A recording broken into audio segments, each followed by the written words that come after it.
Bentar, Mbak. Oh, ya, sebentar ya, Pak Heru, sambil nunggu Pak Ya, Mulyono persiapkan. siap Pak Mulyono. Ya.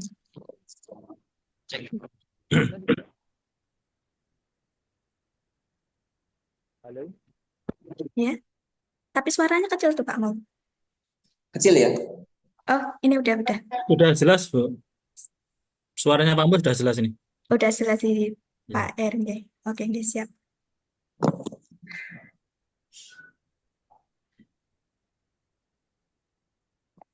Enjang Pak Mul. Iya, Mbak. Speaking aja, Mbak. Ya. Oke, ini dari timnya Pak Heru ada siapa saja nggih, Pak? Ini dari tim saya ada dari tim Kesmasnya Bu Wiska. Mm-mm. Minta tolong Bu Wiska dibuka videonya itu. Bu Wiska Oke, dan teman-teman mungkin Bu Wiska dan Bu Wiska sama Bu Wening sama Bu Aning, Ibu Retno ada, Ibu Susi, banyak Ibu Oriza, Ibu oh Sri, nggih, berarti banyak Bu ini yang di banyak atas nggih. sana. Oke, nggih, siap Pak. Nah, Oke, mungkin saya bisa langsung saya mulai nggih, Pak Heru dan ya, rekan-rekan semua. ya, Bu. Oke, Assalamualaikum warahmatullahi wabarakatuh. Waalaikumsalam warahmatullahi wabarakatuh. Waalaikumsalam warahmatullahi wabarakatuh. Selamat pagi, Bapak Ibu semuanya. Alhamdulillah, Insya kegiatan pada hari ini semoga diberikan kelancaran deh, Bapak Ibu. Oke, Amin. mungkin sebelum dimulai, saya izin memperkenalkan Pak, dari saya Indah Setiawati, dari tim dari Labnesia PT Padma Global, dan ini ada Pak Mulyono, Iya. sebagai pakar di Labnesia PT Padma Global Nusatama. Dan saya hormati kepada Bapak Ibu dari UPTD Labkes Surakarta. Mohon maaf nggih, Bapak Ibu jika nanti dalam memandu acara ada kekurangan maupun apa eh, kekurangan dari perkataan, mohon maaf sebesar-besarnya. Oke, sebelum dimulai kegiatan pada pagi hari ini, alangkah baiknya kita mulai dengan doa nggih Bapak Ibu sebelum Iya. berjalan. Oke, sebelum memulai kita berdoa masing-masing, berdoa dimulai.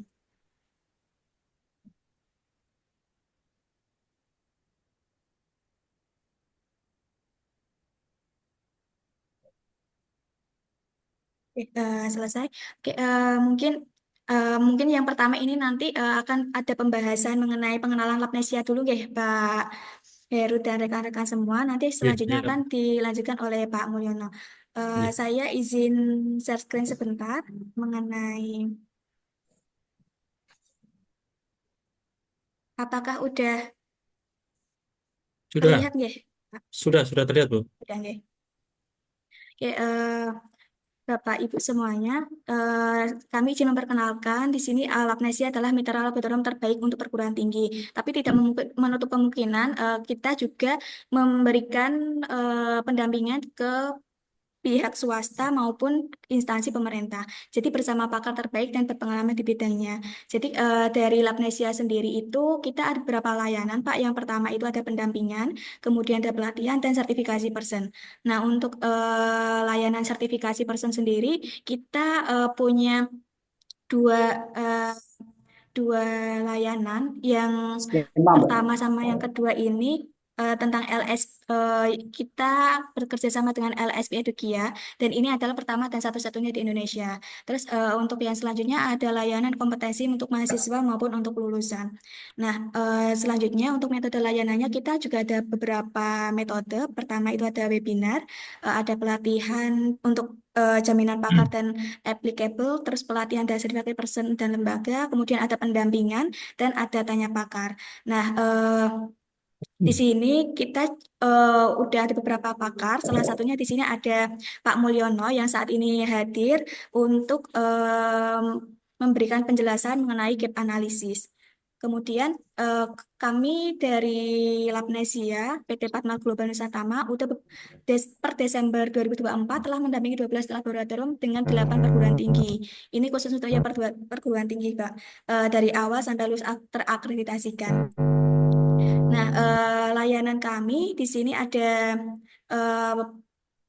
apa layanan gratis mengenai untuk gap analisis untuk beberapa mitra kami, Pak. Nah, untuk selanjutnya nanti kita di minggu depan itu kita ada webinar tentang penerapan GLP dan ISO IC 17025 2017. Kemudian di bulan Ramadan nanti, bulan Maret 2025 kita juga ada webinar yaitu tentang GLP, tentang akreditasi dan tentang karir dari praktek laboratorium ke industri.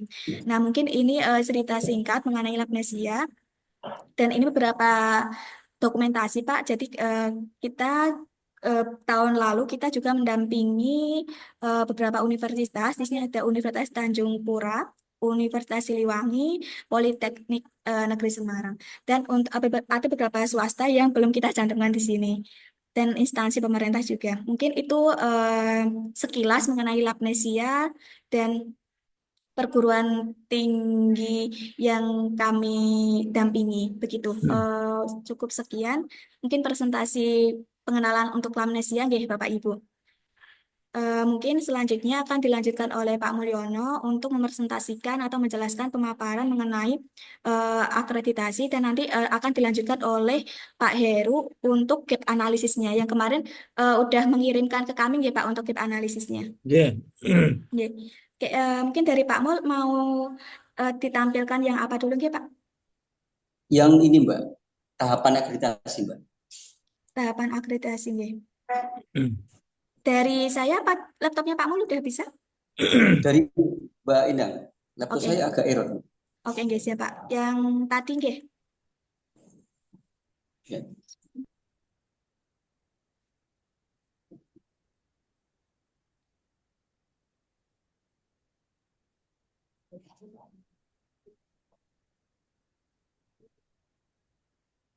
Oke, Pak Mul. ini Mbak ya. Oke. Assalamualaikum warahmatullahi wabarakatuh. Suara saya jelas Mbak Inang?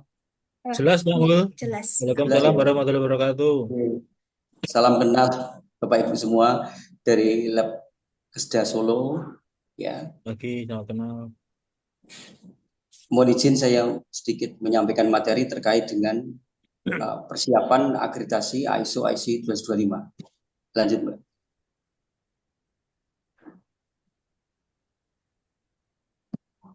Setelah ini apa Mbak? Yang ini Mbak, yang PowerPoint biasa nggak ada ya Mbak ya? Yang PowerPoint yang dulu yang kita trafo itu. sebentar Pak.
Judulnya kayaknya persiapan.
Atau sebentar Mbak, Mbak, tak restart laptop saya. Mbak. Oke, Bentar siap ya. Pak. Ya. Mohon ditunggu ya Pak Heru dan Bapak Ibu rekan-rekan semua. Yes.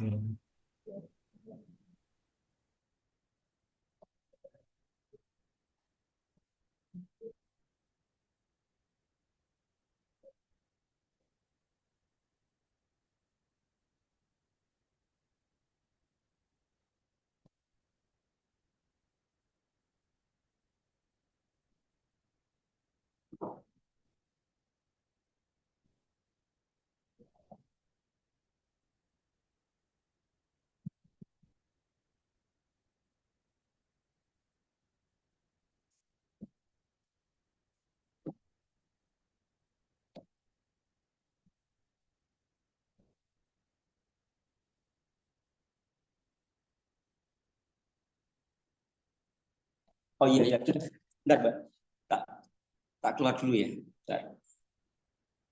Udah bisa. Ya, siap Pak Mul. Ya, Ya. mungkin dari Pak Heru kemarin udah mengirimkan gap analisis ya Pak? Sudah, Bu. Sebentar. Apa saya share screen dari di analisis itu? Mungkin bisa dibantu share screen dari Pak Heru, nggih?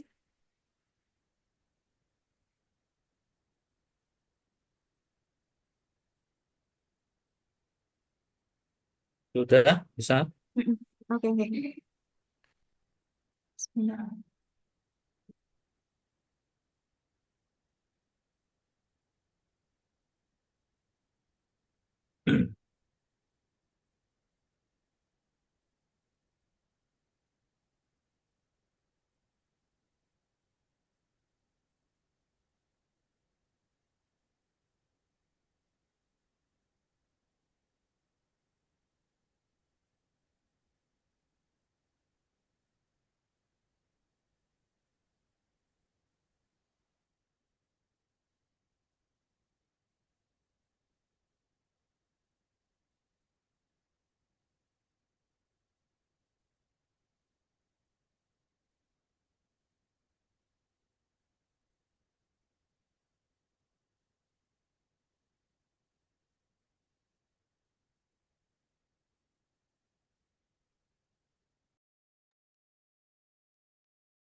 Bu Endang, ini saya menerangkan ini. Ya, mungkin sambil menunggu Pak Mulyono, kita untuk join kembali karena tadi kan laptopnya sedang error. Terus, Oh, ya. nggih, sebentar Pak, nunggu sambil Ya. nunggu Pak Mulyono nanti akan dijelaskan mengenai gap analisisnya juga. Oh, iya. Mungkin ruang lingkup yang akan diakreditasikan apa aja Pak? Bu Iska bisa bantu jawab yang mau diakreditasikan, monggo. Halo Bu Iska atau Bu Retno atau Bu Hening. PSSPH, PSSPH, NO2, NO3, Mbak. Oke, TSS, PH, NO2 sama NO3. berarti 4 ya Bu. PH, T, TSS, SS, NO2, PSS, NO3. PH, NO2, NO3. Ya. nitrit dan nitrat, Nggih. Bu Endang. Oke, nggih, nitrit dan nitrat nggih, Pak.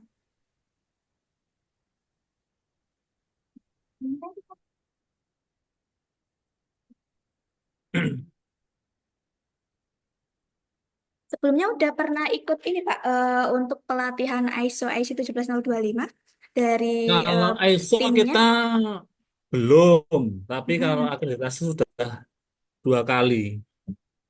Akreditasi dari Hmm. Kementerian Kesehatan. Nggih, nggih.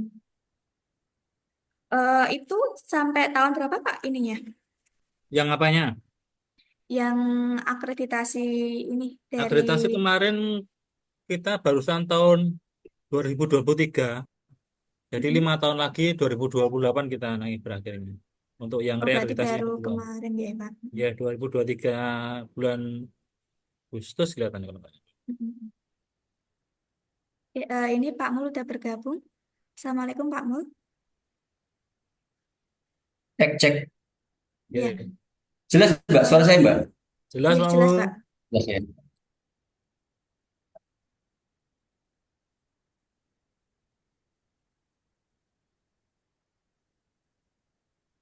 Saya share screen nih Mbak ya. Oh ya, Oke, sekarang tutup berarti ya, Bu. dari Pak Mulyono dulu nggih untuk yang Ya, Ya, share tak screen. tutup ya. Oke, Ya, nggih, mohon izin. ya, monggo.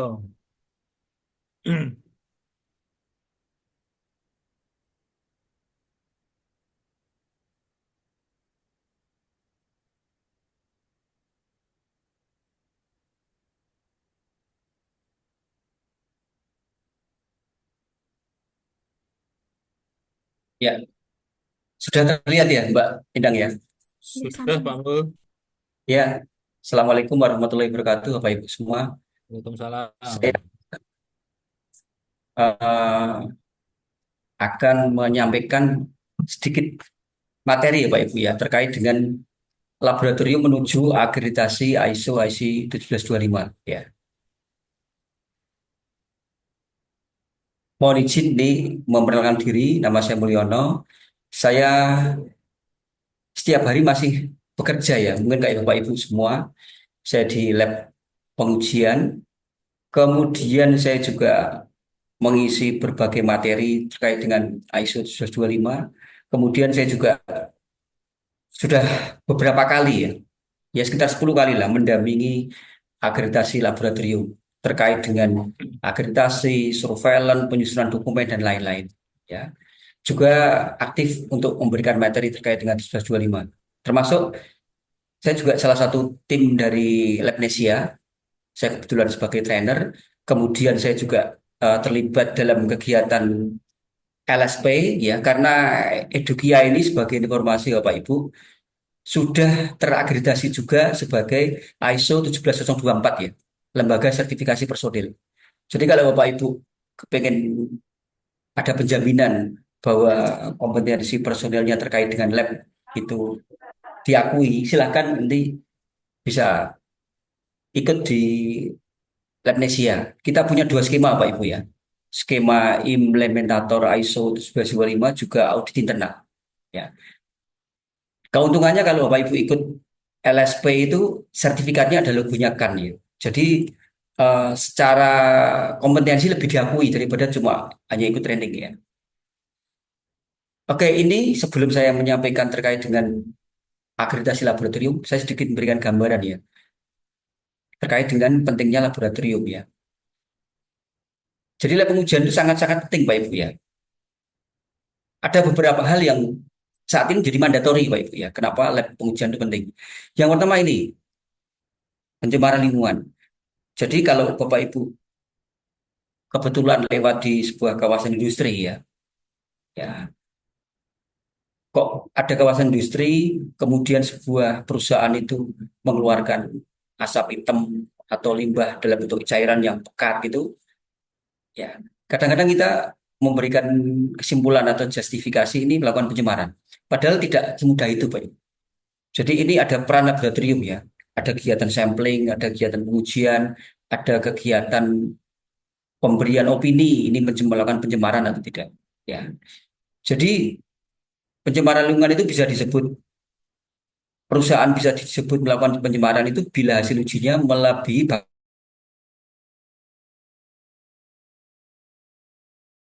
bau asapnya terlihat hitam ya.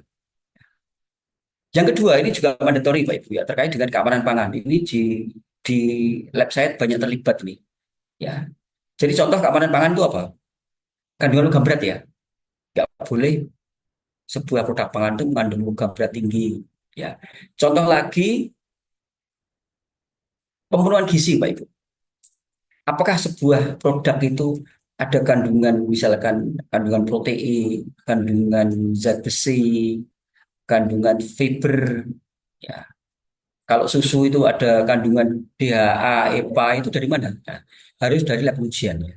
Tanpa adanya analisis dari lab pengujian nggak mungkin kita memberikan kesimpulan produk ini aman atau tidak. Ya. Yang ketiga ini yang baru ramai banget ya. Dari kemarin POM itu saya kebetulan ketemu ya dengan orang POM. Sering kali sidak di pasaran itu banyak sekali menemukan produk yang mengandung bahan berbahaya ya, hidrokinon sama merkuri, terutama untuk pemutih ya. Banyak sekali. Dan lain sebagainya Pak Ibu ya. Saya kebetulan sudah dampingi berbagai macam lab ya. Saya pernah dampingi lab lingkungan, saya pernah dampingi lab mechanical, saya pernah dampingi lab tambang ya. Saya 2 bulan kemarin tuh pergi ke Bangka Belitung ya. Saya juga pernah mendampingi lab dengan sampel tanah ya. Kalau saya lihat kalau di lab Solo ini lebih ke air ya sampelnya ya. Lalu gini Bapak Ibu, kalau Bapak Ibu tanya sama saya, Pak Bul, kira-kira kalau lab nggak terakreditasi itu resikonya apa? Bapak Ibu, kalau labnya belum terakreditasi, jangan sekali-kali labnya itu hasil ujinya digunakan untuk keperluan hukum ya. Contohnya kayak gini nih. Ya. Ini kejadian 2018 ada laboratorium dia belum terakreditasi dan hasil ujinya itu dijadikan bukti di pengadilan. Ya, akhirnya oleh pengacara perusahaan karena ini yang di yang menggugat perusahaan ya. Perusahaan itu dia perusahaan ini pinter ya. Pengacaranya lihat bahwa di dalam undang-undang itu kan disebutkan bahwa lab itu harus terakreditasi. Akhirnya digugat balik itu labnya. Digugat karena dia tidak terakreditasi. Jadi nggak main-main Pak Ibu. Tapi kalau hanya hasil ujinya itu digunakan untuk keperluan misalkan bikin jurnal atau karya ilmiah dan itu tidak punya kekuatan hukum kita agak aman ya. Tapi jangan sekali-kali digunakan untuk kepentingan yang terkait dengan uh, hukum ya. Untuk saksi di pengadilan itu bahaya itu. Ya, contohnya seperti ini. Contoh lain ini yang jelas Pak Ibu ya. Beberapa tahun kemarin kan ramai itu terkait dengan Sambo itu. Bapak Ibu kalau lihat pas persidangan, saya kebetulan lihat ya, itu salah satu pengacaranya dari Sambo kan bilang, semua yang dinyatakan sama Richard Eliezer itu bohong itu. Tapi karena pengacaranya Richard Eliezer pintar, Roni Talempesi, dia argumennya bagus tuh. Richard Eliezer itu berkata jujur karena hasil pengujian dari Mabes Polri ya, uji poligraf ya. Uji poligraf itu uji kejujuran ya, kebohongan ya. Jadi kalau kalau kita melakukan kebohongan itu bisa terdeteksi dengan uji poligraf. Dan karena Mabes Polri itu sudah terakreditasi, artinya bahwa Richard Eliezer itu jujur gitu. Ya. Dan saya cek di situsnya kan juga saya sudah lihat bahwa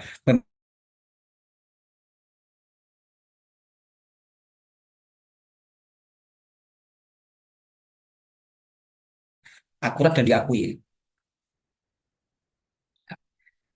Jadi gimana ini kalau kepengen hasil uji kita diakui akurat, reliabel, dapat digunakan di semua negara, ya kita harus ikut acuan Pak Ibu. Dan acuannya saat ini ya hanya satu ya untuk lab pengujian dan medis ya, ISO 1725. Tapi kalau Pak Ibu kepingin melakukan pengujian pada sampel-sampel yang terkait dengan kegiatan medis ya.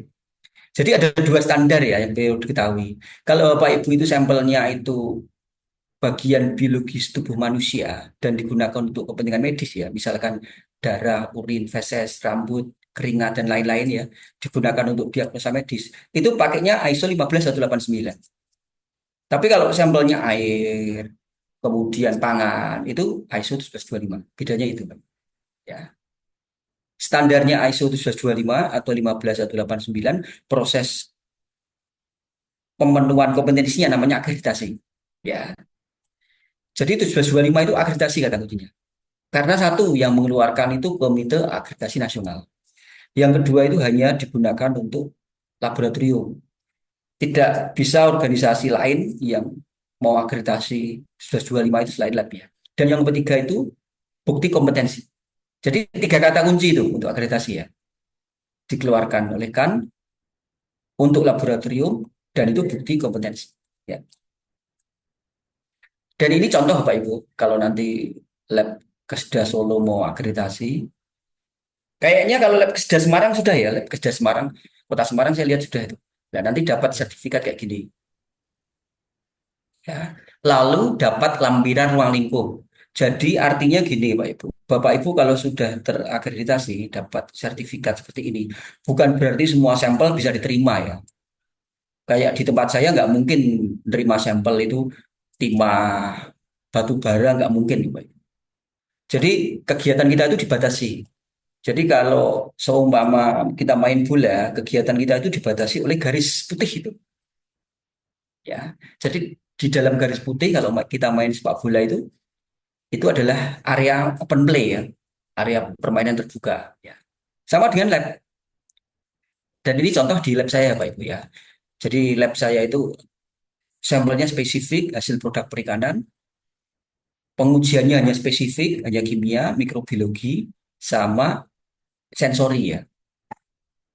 Jadi nggak mungkin kita nerima produk dari non pangan ya. Walaupun kita bisa menguji ya, karena kita beberapa kali tuh ada yang datang ke sini dia bawa sampel sedimen tanah Pak saya minta uji timbal ya, Pak.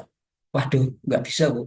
Kalau pangan sih kita terima tapi kalau sedimen tanah itu nggak mungkin kita terima ya. Karena di luar kemampuan kita. Lalu gini Pak Ibu, kenapa sih lab itu banyak yang punya keinginan ya, bahkan beberapa lab itu menggebu-gebu kemudian akreditasi ya. Jadi per hari ini, kalau saya baca di situsnya Komite Akreditasi Nasional, lab yang terakreditasi itu sudah sekitar 2.100-an ya. Ya. Yang belum terakreditasi, antri banyak ini. Saya per hari ini udah dampingi berapa lab tuh? Ada 5 itu, ada 5 lab. Sedang antri nih. Nah pertanyaannya kenapa sih kok kepengen terakreditasi? Yang pertama itu, kalau Bapak Ibu labnya sudah terakreditasi itu, akhirnya menjadi lab yang berstandar internasional. Ya, bukan sekedar standar Solo, standar Semarang, standar Jawa Tengah, tapi standar internasional. Yang kedua, dengan terakreditasi itu adalah menjadi alat marketing yang ampuh. Kita sudah punya pengalaman banyak ya. Banyak pelanggan yang datang ke tempat kita belum pernah ketemu orangnya, belum pernah tatap muka, tahu-tahu datang ke sini. Dia membawa sampel. Setelah kita tanya, ya Pak, kita kemarin lihat di websitenya lab Bapak ya, dan dari prinsipal saya, dari pelanggan saya itu minta harus diujikan di lab yang terakreditasi. Ya. Yang ketiga itu benchmarking, Pak Ibu. Benchmarking itu rujukan anu ya, apa? Indikator ya. Kalau kepengen labnya hasilnya oke, ya harus 1725. Keempat itu meningkatkan kualitas analisa. Bapak Ibu nanti kalau mau akreditasi, persyaratan itu banyak ada 17 itu. Salah satunya apa? Harus melampirkan uji banding, harus melampirkan laporan uji verifikasi, ya, harus melampirkan laporan kalibrasi alat, banyak. Nomor 5 itu adalah good governance ya. Jadi kalau kita sudah terakreditasi, tata kelola lab kita itu bagus, Pak. Saya kerja itu ada protokolnya itu dalam bentuk job desk. Saya masuk ruangan itu, yang saya lihat itu bukan pekerjaan ya, tapi saya cek suhunya berapa, kelembabannya berapa, sampai segitunya itu. Ya. Dan nanti kayak gini Pak Ibu ya. Jadi kalau Pak Ibu, kalau labnya belum terakreditasi, itu hanya seperti ini bentuk sertifikatnya. Tapi kalau sudah terakreditasi, nanti yang bagian atas itu ada tulisannya Komite Akreditasi Nasional. Ada kode lab kita, nomornya berapa. Kalau Bapak Ibu hasil ujinya mau diterbangkan ke luar negeri, misalkan mau ke Amerika atau ke Eropa, ditambahi logo ILAK sebagai bukti bahwa hasil pengujian kita biar diterima di negara lain. Ya. Lalu tahapan akreditasi lab itu bagaimana, Pak Ibu? Jadi tahapan akreditasi laboratorium untuk ISO 725 itu agak panjang, Pak Ibu. Tidak bisa simsalabim 3 bulan selesai ya. Kadang-kadang saya ya ketawa itu loh. Ada lab itu tanya sama saya, Pak Mul, saya bisa nggak Pak Mul lab saya itu bisa terakreditasi dalam waktu 3 bulan. Saya bayar berapapun. Saya bukan masalah bayarannya ya. Tapi kalau Bapak Ibu siap sih nggak apa-apa ya. Ya, kalau Bapak Ibu siap gitu ya. Sembodo lah istilah bahasa saya. Sembodo itu oke lah. Contoh sembodo apa? Bisa nggak ikut uji profisiensi dan hasilnya inlier satu. Yang kedua, siap nggak bikin laporan verifikasi? Ya, jadi sebagai gambaran saja ya. Laporan verifikasi itu kira-kira satu parameter itu bisa seminggu 2 minggu, Pak Ibu. Bapak Ibu kalau ngajukan 10 parameter tinggal ngitung gitu. Berapa minggu waktunya? Belum yang lain ya. Jadi memang tahapannya agak panjang ya. Tapi kalau dari pengalaman saya, kira-kira 6 bulan sampai 8 bulan itu siap sapit ya Pak Ibu ya. Dan ini tahapannya ya. Jadi saya nanti dengan timnya Labnesia itu tetap akan mendampingi Pak Ibu. Jadi kita nggak bukan los-losan ya, tetap kita pandu satu demi satu agar Bapak Ibu bisa menyusun laporan nanti yang dibutuhkan saat sapit karena yang dibutuhkan banyak Pak Ibu ada 17 ya.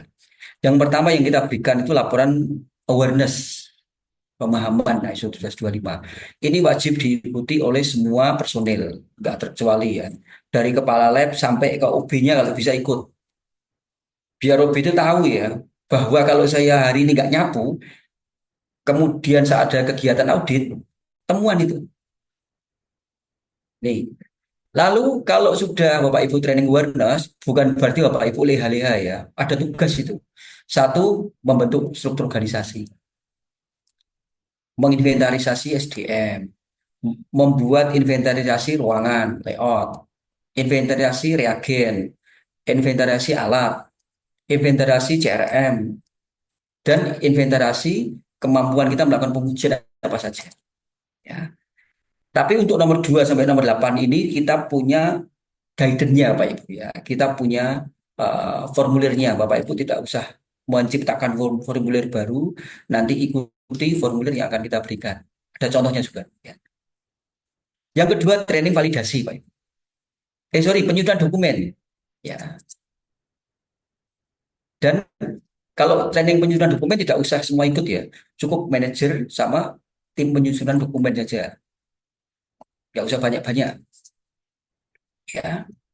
Dalam training ini, kita nanti selain training juga workshop. Jadi semua dokumen yang akan kita susun itu kita langsung paparkan, Bapak Ibu hanya memberikan pendapat saja.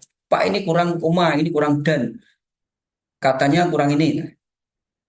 Jadi training 2 hari itu sudah tersusun dokumen ya. Yang ketiga itu training validasi, Pak. Validasi itu wajib ya, harus disubmit ke SKAN, makanya kita trainingkan. Ya. Kita trainingkan, kita berikan guidance, tapi Bapak Ibu harus melakukan ya. Ya. Yang keempat itu training ketidakpastian. Ya, karena ini juga nanti outputnya dalam bentuk laporan ya. Kemudian training yang kelima itu penjaminan mutu. Nah, kadang-kadang lab itu banyak sekali yang eh, terkendala di penjaminan mutu, Bapak Ibu. Contoh, Pak saya mau ikut uji profisiensi tapi nggak tahu saya ikut kemana. Bapak Ibu jangan nggak usah khawatir untuk sampel air ya. Nanti Mbak Indang punya listnya. Nanti kita akan carikan mana-mana penyelenggara uji profisiensi yang Bapak Ibu bisa ikuti. Dan Bapak Ibu harus ikut ya. Ya, karena ini laporannya nanti akan kita submit nih. Harus jadi Bapak Ibu hanya ikut mengujikan dan hasilnya harus inlier kalau pengen sukses ya. Karena kalau Bapak Ibu hasilnya outlier, pertanyaannya panjang itu. Jadi harus inlier. Ya, ini ya. Lalu training yang terakhir itu audit internal dan kajian manajemen. Ya, jadi karena itu juga laporan yang wajib kita submit ya Pak Ibu ya, laporan audit internal dan kajian manajemen. Dan yang terakhir, sebelum nanti mau submit dokumen, kita nanti evaluasi dulu. Jadi semua dokumen itu kita cek dulu. Ya, dan dokumen di 1725 itu banyak Pak Ibu. Jadi kalau saya memberikan gambaran, kira-kira panduan mutu, prosedur, instruksi kerja, formulir, itu kira-kira 500 lembar. Ya, jadi harus siap-siap dari sekarang itu benar-benar mabuk dokumen dan mabuk rekaman. Karena banyak sekali sebetulnya. Sangat beda dengan 9001, sangat beda dengan standar-standar yang lainnya. Ya. Nah ini Pak Ibu ya. Jadi kalau Bapak Ibu lancar, itu 7 bulan saya siap submit ya. Ya, siapa submit 7 bulan itu. Ya.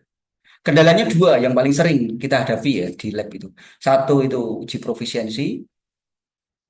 Ada lab itu yang kadang-kadang enggan ikut uji profisiensi. Yang kedua itu ikut uji profisiensi hasilnya outlier yang banyak itu.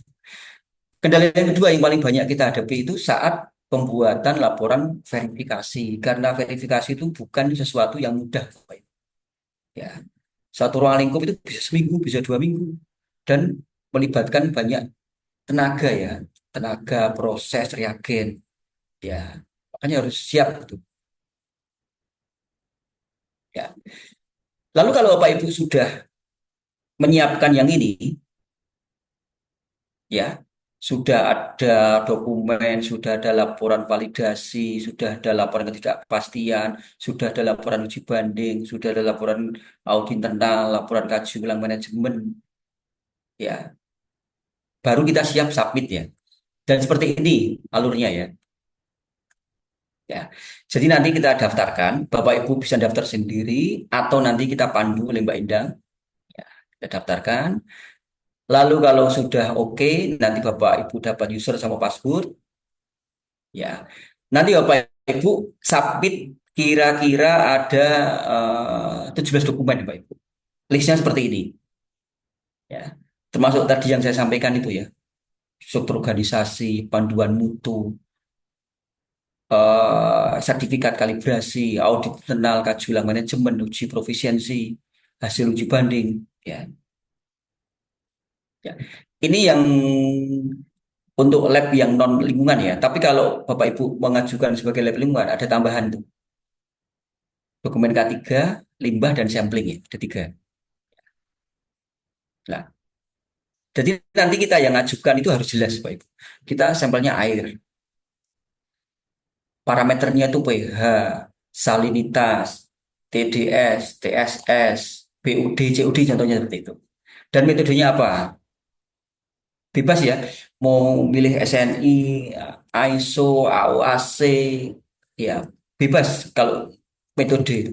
Jadi Komite Akreditasi Nasional tidak membatasi, silakan pilih metode yang mampu dikerjakan. Lalu nanti Bapak Ibu dokumen yang 16 tadi disubmit, itu akan dicek. Dalam pengecekan dokumen itu kadang-kadang ada catatan Pak Ibu. Oh, panduan mutunya kurang ini, kurang ini, kurang ini, prosedurnya kurang ini, kurang ini. Itu dikasih waktu kira-kira 2 bulan ya, yang terbaru ya. Lalu kalau Bapak Ibu sudah oke, Bapak Ibu akan membayar biaya surveillance. Ya. Kemudian kalau sudah dinyatakan layak dokumennya ya, Bapak Ibu nanti akan dapat jadwal. Oh, saya mau di surveillance tanggal 15 Maret misalkan. Lalu kita dibuatkan grup WA. Jadi grup WA itu isinya PIC-nya kan, PIC-nya dari lab dan asesor. Nah, saat kita dibuatkan grup WA itu, umumnya ya, bukan umumnya malah malah pasti ya, asesor itu pasti minta dokumen tambahan, Pak.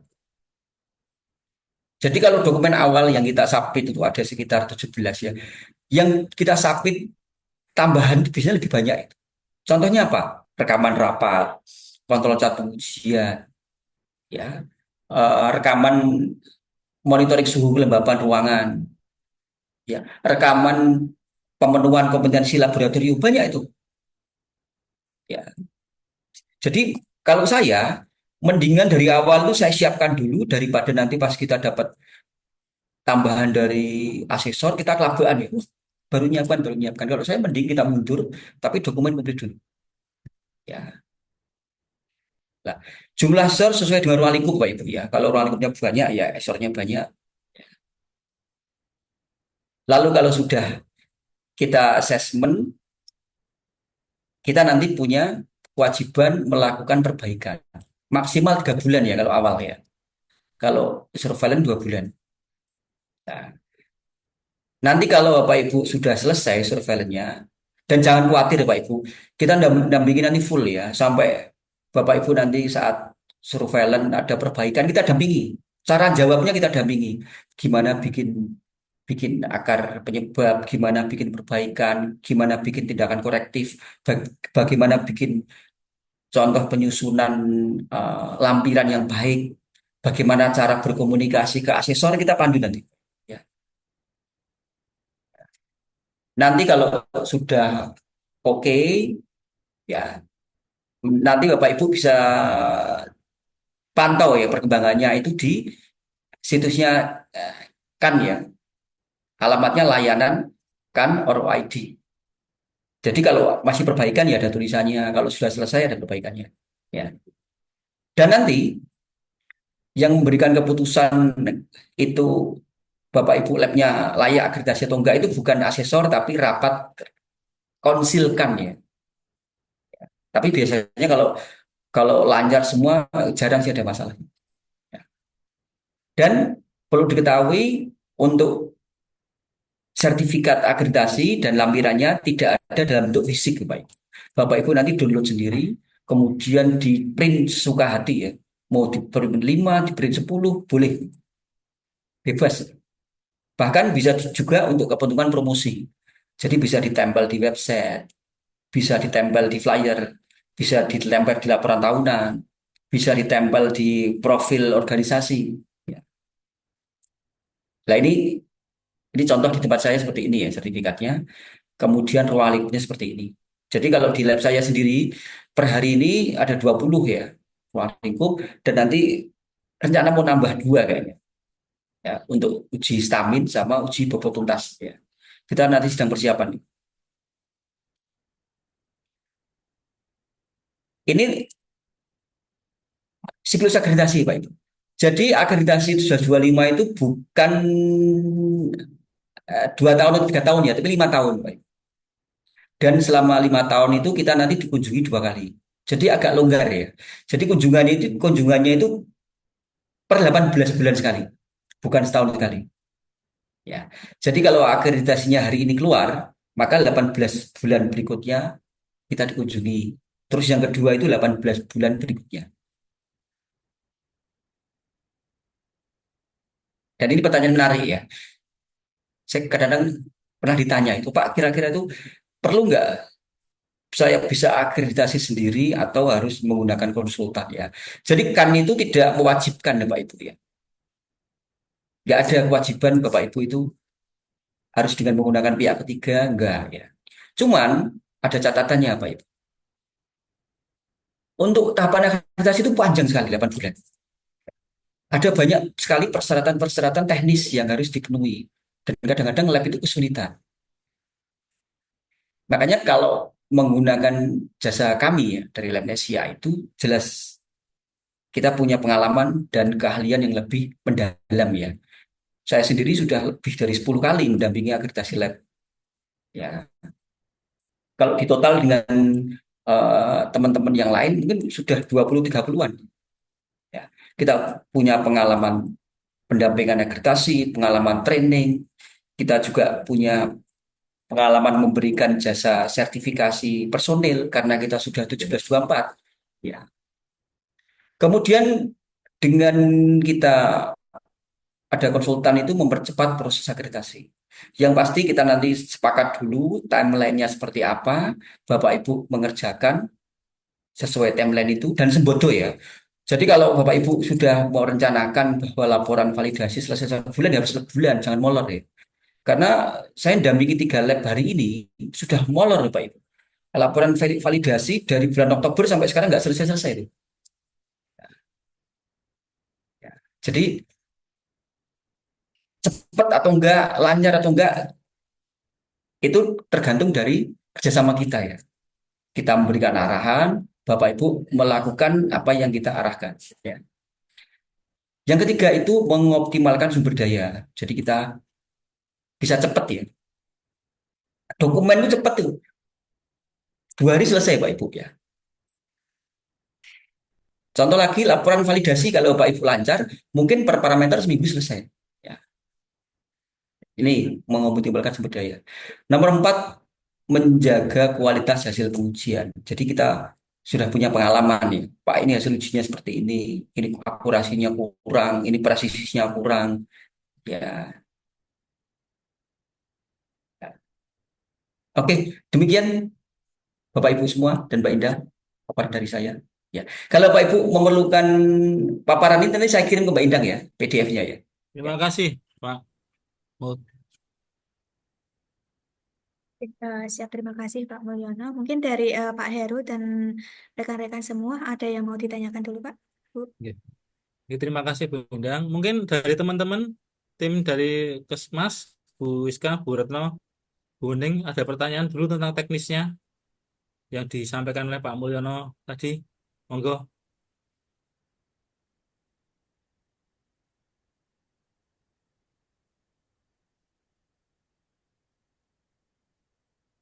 Yang Kesmas, monggo.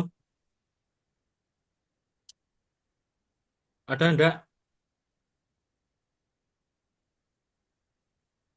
Monggo, Belum, Bu. Nggih, belum monggo. Pak. Nanti kalau Ya. ada pertanyaan, nanti bisa menghubungi Pak Mulyono langsung aja. Oh. Apakah Selamat. berkenan Pak Mulyono nanti kalau seandainya Ya, Bu. bisa Pak Mulyono ya? Boleh Mbak Indah, boleh. Oh, iya, terima kasih. Oke Eh, ya. Terus terang saja kita dari lab itu kan masih belum ada gambaran tentang ISO atau kan ya Pak ya kan. Kan dengan metodenya tadi ada beberapa metode ya Pak Bamul ya untuk Ya, uji pemeriksaannya itu. Nah, itu yang paling mudah biasanya apa? Pakai apa itu Pak? ISO, ISC apa? Yang kalau saya gini Pak, kalau biasanya ya kalau lab-lab untuk sampel air banyak menggunakan SNI Pak. SNI. Oh, Ya, iya. kalau sampel air banyak SNI Pak. Oh ya, Bapak berarti Ibu lebih mudah SNI. PH, SS, TDS, PUD, CUD banyak banget tuh. Iya, Jadi bisa lah. iya. Dan nanti Pak Ibu kirim saja ke saya ya. Pak, saya kok belum punya SNI ini. Apa Pak ngecek Pak SNI ini sudah terbaru atau enggak? Nanti saya carikan. Oh, iya. Kemarin teman-teman juga udah mencari SNI yang untuk TSS, pH sama nitrat nitrit kan. Ya, Kita baru 4 itu rencana Bang. Bro. Seperti itu. Terus tapi yang ada tapinya Pak. gimana? Untuk pengujian BOD itu saya belum tahu terbarunya ya. SNI itu masih menggunakan metode konvensional Pak. Jadi masih diinkubasi 5 hari. Iya, betul. BOD ya. BOD kita Tapi kalau kita enggak kelihatan ya Pak BOD. TSS, pH, Pak, nitrit sama nitrat dulu 4. iya. Oh BOD belum ya Pak? BOD belum, Oh kelihatannya belum. susah. Iya, iya, oke, oke. Kelihatannya susah itu. BOD COD susah. Tadi Ya, teman-teman kemarin juga yang kita kan mau belajar belajar dulu aja yang bisa mana. ya, Nanti betul lanjutnya Pak. tambah lagi seperti itu. Ya. Oh tambahan ya Bapak Ibu Oke, semua ya. monggo, Pak. Jadi perlu diketahui kalau yang namanya sistem manajemen itu ISO itu bukan sistem manajemen kesempurnaan ya. Jadi kita harus melakukan hari ini apa yang kita bisa dulu. Contoh awal ya Pak Ibu ya, kita dulu itu di lab saya kebetulan belum masuk sini. Awal itu untuk kimia itu hanya 5 parameter yang kita gampang-gampang itu air abu. Tapi per hari ini sudah punya parameter itu ya akreditasi 11. Ya, 11 yang belum terakreditasi 9. Jadi kuncinya Bapak Ibu kerjakan dulu. Kalau kira-kira sudah PD, sudah yakin, sudah kompeten, diajukan akreditasi. Nanti kita kan bisa tambah, Pak. Surveillance pertama nambah 3, surveillance berikutnya tambah 3. Nanti nggak terasa jadi banyak itu Pak orang berikutnya. Gitu Pak.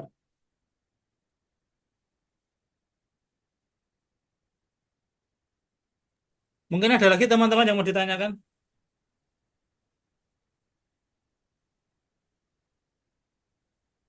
Rizka, monggo.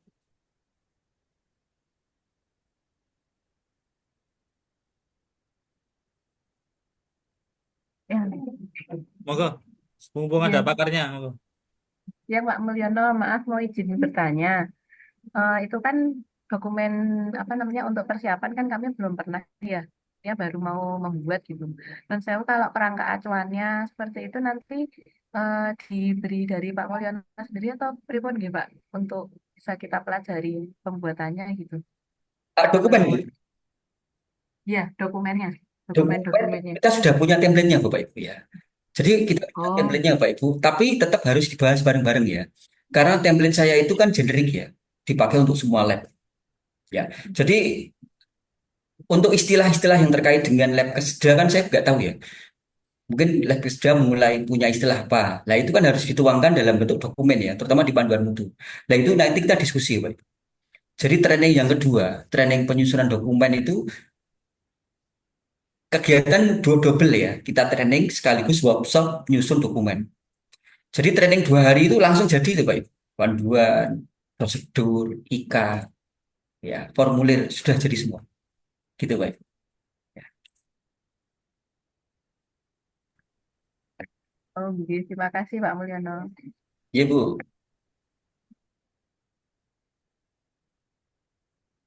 Izin bertanya Pak Mulyono, ini kita kan eh, di tahun 2025 memang sebenarnya di rencana RKA kita, di APBD kita kan kita belum PLUD Pak Mul. Rencana Hmm. tahun ini mau PLUD tapi kelihatannya dari Pemkot itu belum diperbolehkan. Iya. Nah, rencana itu anggaran PLUD itu mau kita kembangkan untuk akreditasikan ini. Nah, Iya. tetapi kendalanya itu dengan waktu yang panjang tadi Pak Mul sampaikan sampai 6 bulan, itu kan kita juga menata anggarannya agak susah juga sih nanti di Iya. administrasi dan biaya dan sebagainya kan serba segi mobil ya Pak ya kan seperti Iya. itu. Lah bagaimana solusinya Pak? Kalau perubahan itu paling tidak kita di bulan Oktober baru bisa melaksanakan perubahan. Berarti kan dalam waktu Oktober, November, Desember itu harus bisa selesai untuk Iya. pendampingan dan sebagainya. Apakah bisa dengan waktu 3 bulan itu maksimalkan pendampingan seperti itu? Karena terus terang di APBD kita itu sangat kaku, nggak seperti dulu gitu. Iya. Jadi kita juga susah untuk menata anggarannya. Seperti Iya. itu, Pak. Monggo nyuwun penjelasannya. Kalau saya Pak, Oke. sesuai dengan yang kita pernah ini ya, sudah kita alami ya di Universitas Unsil itu. Menurut saya solusinya bagus Pak. Jadi dibuat dalam 2 kegiatan Pak. Jadi tahun ini kita ambil awareness penyu- pemahaman ya. Yang kedua itu penyusunan dokumen. Jadi langsung jadi dokumen. Yang ketiga, saran saya training ini Pak untuk terkait dengan penjaminan mutu. Ya. Jadi ada 3 kegiatan itu Pak Ibu ya. Awareness, kemudian kita nyusun dokumen, dan yang ketiga Bapak Ibu ikut uji banding atau uji profisiensi. Karena itu paling kritis Pak. Jadi kalau dokumen sudah jadi, Bapak Ibu sudah ikut uji profisiensi, kemudian uji profisiensi itu hasilnya inlier, berikutnya lebih mudah, Pak. Ya. Jadi mungkin berikutnya tahun berikutnya kita nanti nyusun validasi, mengkalibrasi alat, membuat audit internal. Itu Pak, di split Pak. Jadi kita punya tahapan gitu loh. Dan saran saya gitu Pak, kalau misalkan ini, ya tahun ini target kita awareness, nyusun dokumen Bonus jadi, yang ketiga ikut uji profisiensi. Udah. uji profesi.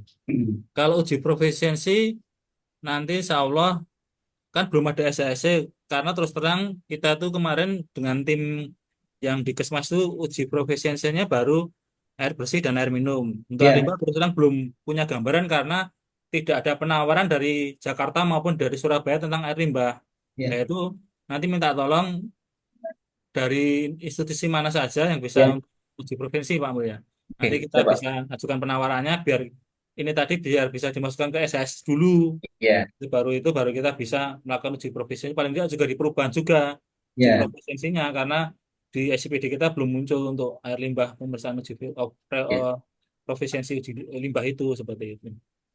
Nah, ya itu Pak. Ya kendala Pak. juga seperti itu. Jadi paling tidak kalau nanti kita sudah dapat SAS-nya, dapat proposalnya, paling tidak tahun ini insya Allah akhir tahun nanti bisa kalau masih membuka untuk uji Ya, profesinya di instansi tersebut tapi kalau sudah ya, waktunya tutup kita juga tidak usah mendaftar paling tidak tahun ya, depannya lagi gitu itu kesulitan kita di anggaran seperti itu Pak di menata ya.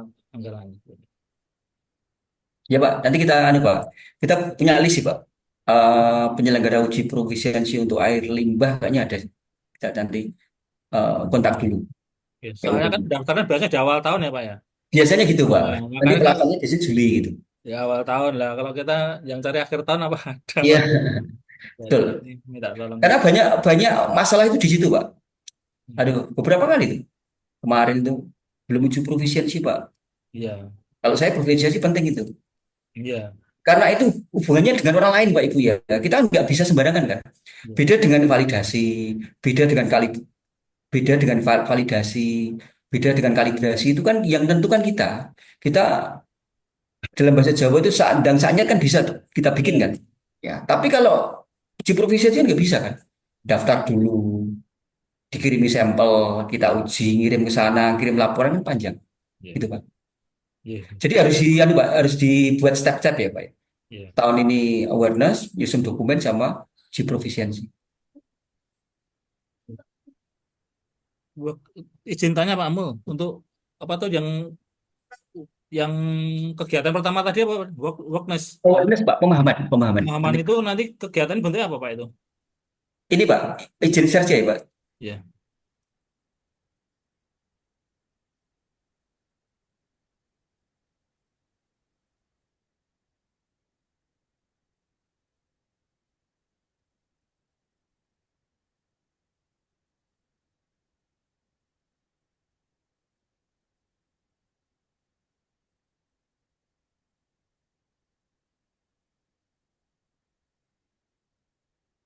Nah ini Pak, jadi awareness itu adalah training pemahaman ISO 1125 yang diikuti oleh semua personil. Bapak Ibu siap anu yang penting nyiapkan dulu personilnya siapa. Dari kepala, manajer teknis, manajer mutu, manajer pelayanan, analis, penyelia harus ikut semua sampai Ya. laboratoriumnya. Nah, lalu setelah training ini selesai, Bapak Ibu nanti kita pandu ya, bikin struktur organisasi, membuat inventarisasi SDM, membuat layout ruangan, inventarisasi reagen media, inventarisasi alat, bahan acuan, dan kita sudah mulai mereka-reka ya. Kita yang kita ajukan kemampuan pengujian kita itu bagaimana, gitu Pak. Untuk kegiatan seperti ini biasanya dilakukan secara luring apa daring Pak Mul? Kalau saya ikut Pak, Bapak Ibu, kalau mau mau kalau saya ya kalau Semarang Solo kan dekat, Ya. karena nggak Oh, apa-apa Pak. Semarang domisili Pak ya? Semarang Pak, Semarang. Aku kira Jogja, Sleman. Dekat Semarang Pak. Pakai Ya. pakai travel aja banyak jebol Semar 3 jam sampai Ya. di sana. Ya. Itu Pak. Ya. Ini jadi targetnya seperti ini. Kemudian yang kedua itu penyusunan dokumen. Bapak Ibu nanti setelah training selesai itu sudah punya satu set dokumen itu. Dan yang ketiga itu Pak, yang nomor 16 ya. Ya. Berarti Bapak Ibu ikut ikut dulu ya uji profisiensi, ikut sampai jadi hasil, baru kita nanti ada training namanya penjaminan mutu. Ya. Kira-kira gitu Pak. Pak. Berarti ada 3 subkegiatan ya Pak ya. Ya, Untuk betul Pak. pendampingan ini sampai nanti setelah itu baru Ya, dilembagakan, setelah heeh. itu didampingi sampai selesai Pak ya untuk Iya Pak. sampai kelas sertifikatnya ya. Iya. Ya. Mungkin teman-teman ada yang ditanyakan atau masih ada yang belum. Solo sekarang rame terus ya Pak ya. Aduh, Belum? Solo sekarang rame terus. Iya, macet Pak. Oke, Pak Heru mau tanya Pak, jadi untuk target capaian akreditasikan sendiri itu mau di tahun 2025 atau menyesuaikan budgetnya Pak? Kalau rencana targetnya ya kita secepatnya pengen nih Bu Mm-mm. Endang, tapi kan nanti tergantung anggaran juga. Kita kan Anggaran itu kayak. tadi kita konsultasi ke kita nanti kalau ada proposal dari eh, PGN atau Labnesia, nanti Mm-mm. kita naikkan ke pimpinan, terutama ke Kepala UPD, Bu Kepala Mm. Dinas. Nanti apakah di ACC atau tidak, nanti gimana dari dinas seperti itu, petunjuk arahan dari dinas gimana seperti itu.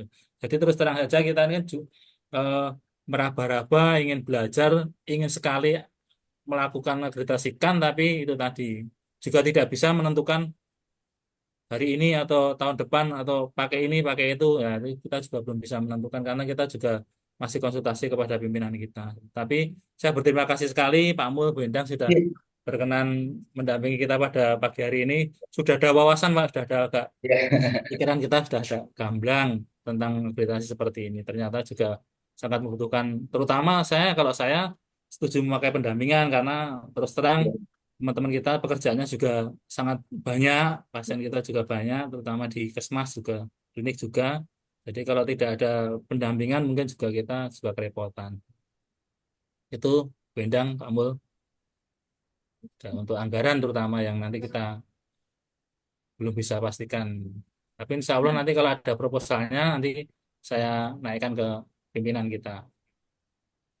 Oke, ya, siap. Terima kasih Pak Heru atas informasinya. Berarti untuk akreditasinya pengennya di tahun ini nggih Pak, tapi kembali Iya, lagi menyesuaikan anggaran yang iya, di approvalnya nggih. Oke. iya.